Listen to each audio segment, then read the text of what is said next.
Radio Tehran, শুরু হচ্ছে বিশ্ব সংবাদ। আবারও মধ্যপ্রাচ্যে তৃতীয় বিশ্বযুদ্ধ শুরু হয়ে গেছে।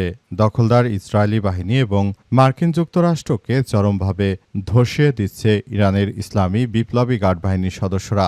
দখলদার ইসরায়েলি বাহিনীরা তারা আর ইরানের বিরুদ্ধে দাঁড়াতে পারছে না। তাদেরকে যেখানেই পাচ্ছে সেখান থেকে ইরান কতল করে দিচ্ছে।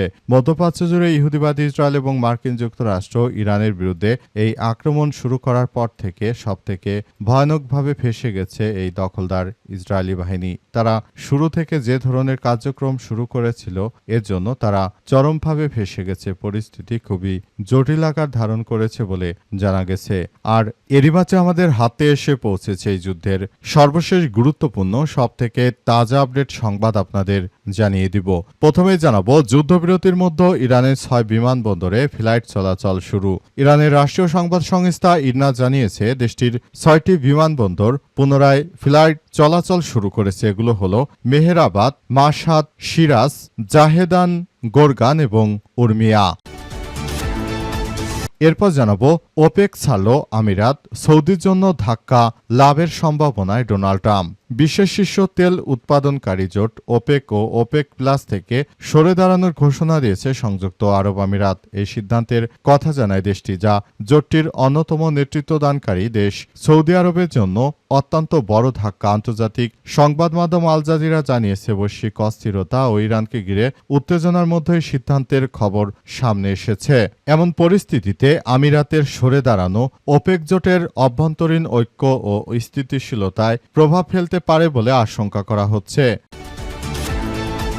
এদিকে যুক্তরাষ্ট্র আর অন্য দেশের উপর হুকুম চালানোর মতো অবস্থায় নেই বলল ইরান। স্বাধীন দেশগুলো কি করতে হবে না সেগুলো তারা ডিসাইড করবে। বিষয়ে যুক্তরাষ্ট্র আর হুকুম দেওয়ার অবস্থানে নেই বলে দাবি করেছে ইরান। হরমুজ ঘিরে নতুন একটি প্রস্তাব এখন ওয়াশিংটনে পর্যালোচনা করছে। ঠিক সেই সময় তেহরানের পক্ষ থেকে এমন তথ্য জানানো হয়েছে বলে আজ বিশ্ববাসী বিষয়টি জানতে পেরেছে।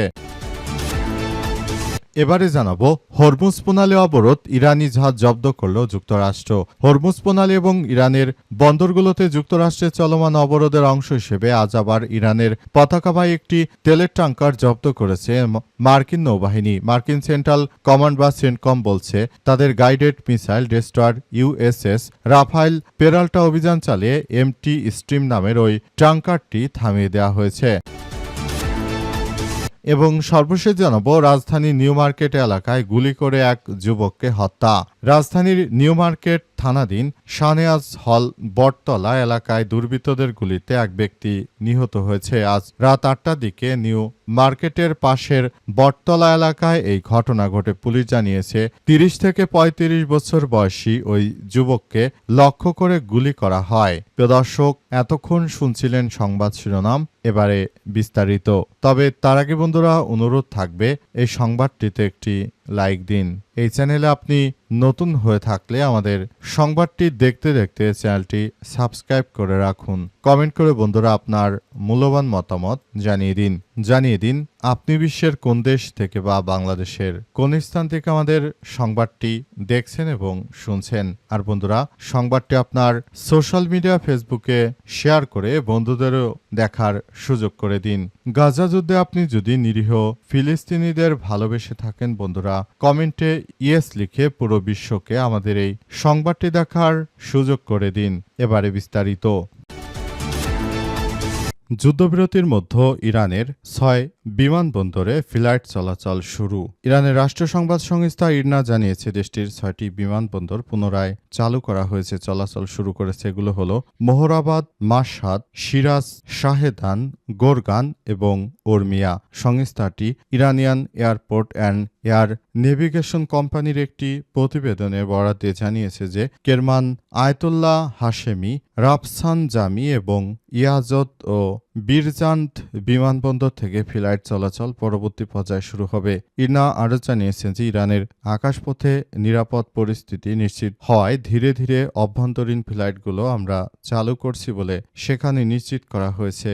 এছাড়া আরও জানা গেল যে পুরো পরিস্থিতি তারা সম্পূর্ণ নিয়ন্ত্রণ করছে এবং আগামীতে এয়ার অ্যাভিয়েশন কোম্পানিগুলো যথাযথভাবে যেন তাদের দায়িত্ব পালন করতে পারে, তারা সেই ব্যবস্থাগুলো যথাযথ কর্তৃপক্ষকে নেওয়ার জন্য উদাত্ত আহ্বান জানিয়েছে এবং তারা আরও জানিয়েছে যে যে কোনো পরিস্থিতিতে যে কোনো মূল্যে এই যুদ্ধ শেষ করে তারপর আমরা একটি ভালো অবস্থানের দিকে যাব বলে এমন কথা শোনা যাচ্ছে। পরিস্থিতি যতই জটিল আকার ধারণ করুক না কেন, দখলদার ইসরায়েলি বাহিনী এবং মার্কিন যুক্তরাষ্ট্রকে কোনোভাবে ছাড় দেবে না ইরানের ইসলামী বিপ্লবী গার্ড বাহিনীর সদস্যরা। এই জন্য ইসলামী বিপ্লবী গার্ড বাহিনীর সদস্যরা তারা কখনোই দখলদার ইসরায়েলি বাহিনীকে ছাড় দিচ্ছে না, তারা পুরোদমে যুদ্ধ চালিয়ে যাচ্ছে এবং এই যুদ্ধের মধ্য দিয়ে আসলে ভবিষ্যতের দিকে আমাদের সবাইকে এগিয়ে যেতে হবে।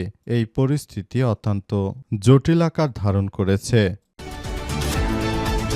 ওপেক ছাড়ল আমিরাত সৌদির জন্য ধাক্কা লাভের সম্ভাবনায় ট্রাম্প। বিশ্বের শীর্ষ তেল উৎপাদনকারী জোট ওপেক ও ওপেক প্লাস থেকে সরে দাঁড়ানোর ঘোষণা দিয়েছে সংযুক্ত আরব আমিরাত। আজ এই সিদ্ধান্তের কথা জানায় দেশটি, যা জোটটির অন্যতম নেতৃত্বদানকারী দেশ সৌদি আরবের জন্য বড় ধাক্কা হিসেবে দেখা হচ্ছে। আন্তর্জাতিক সংবাদ মাধ্যম আল জাজিরা জানিয়েছে, বৈশ্বিক অস্থিরতা ও ইরানকে ঘিরে উত্তেজনার মধ্যেই এই সিদ্ধান্ত এসেছে বলে জানা গেছে এবং এই সিদ্ধান্তের ফলে আসলে পুরো পরিস্থিতি খুবই একটি সংকটময় পরিস্থিতির দিকে পড়তে পারে।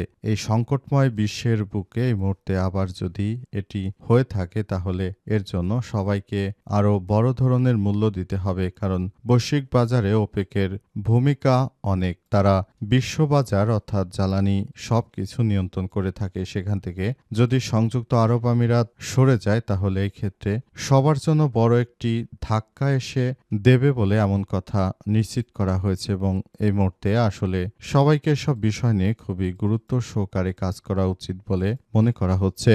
যদি এই পরিস্থিতির মধ্য দিয়ে সবাই এগিয়ে যায় এবং ভবিষ্যতের দিকে তারা এমন কোনো কিছু করতে পারে, সেক্ষেত্রে আসলে এই পরিস্থিতি খুবই জটিলতার দিকে চলে যেতে পারে এবং এখান থেকে আসলে সবকিছু করা হতে পারে এমন কথা জানা গেছে। এই পরিস্থিতি মোকাবেলা করার জন্য ওপেকের অনেক বড় ভূমিকা রয়েছে। আর মার্কিন যুক্তরাষ্ট্র যেহেতু সৌদি আরবের সঙ্গে তাদের অনেক বন্ধুত্বের সম্পর্ক রয়েছে এবং এই যুদ্ধ চলাকালীন সময়ে মার্কিন যুক্তরাষ্ট্র যে অন্যায় করেছে সেটি আসলে কোনোভাবে গ্রহণযোগ্য হতে পারে না। বর্তমান সময়ে এই রাষ্ট্রগুলোতে যে ধরনের কার্যক্রম চলছে তাতে ভবিষ্যতে আরও কি হতে পারে সেটি সম্পর্কে এখন পর্যন্ত ন্যূনতম ধারণা পর্যন্ত করা যাচ্ছে না। সুতরাং সবাইকে সব বিষয় নিয়ে খুবই সতর্ক থাকতে হবে। যুক্তরাষ্ট্র আর অন্য দেশের উপর হুকুম চালানোর মতো অবস্থা নেই বলল ইরান।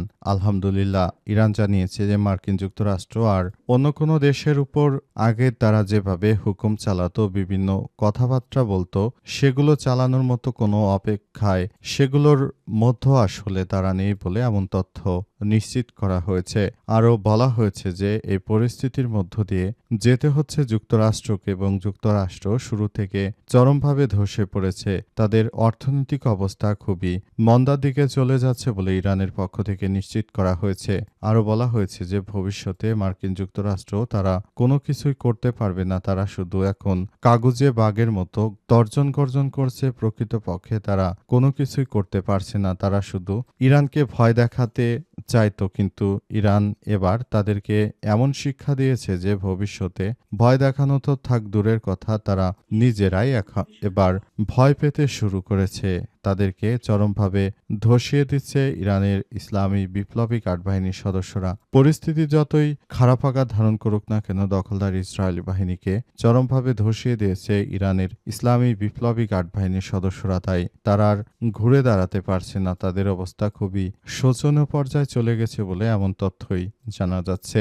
বর্তমান সময়ে আরও বলা হচ্ছে যে এই পরিস্থিতির মধ্য দিয়ে আমাদের সবাইকে আসলে এগিয়ে যেতে হবে এবং সবাইকে এই বিষয়গুলো নিশ্চিত করার মধ্য দিয়ে কার্যক্রম চালিয়ে যেতে হবে, যাতে করে মার্কিন যুক্তরাষ্ট্র আর কখনোই ইরানের বিরুদ্ধে এই সন্ত্রাসী কার্যক্রম তারা চালাতে না পারে। সেসব বিষয় নিয়ে ইরানের ইসলামী বিপ্লবী গার্ড বাহিনীর সদস্যরা তারা পুরোপুরি সক্রিয় অবস্থানে রয়েছে।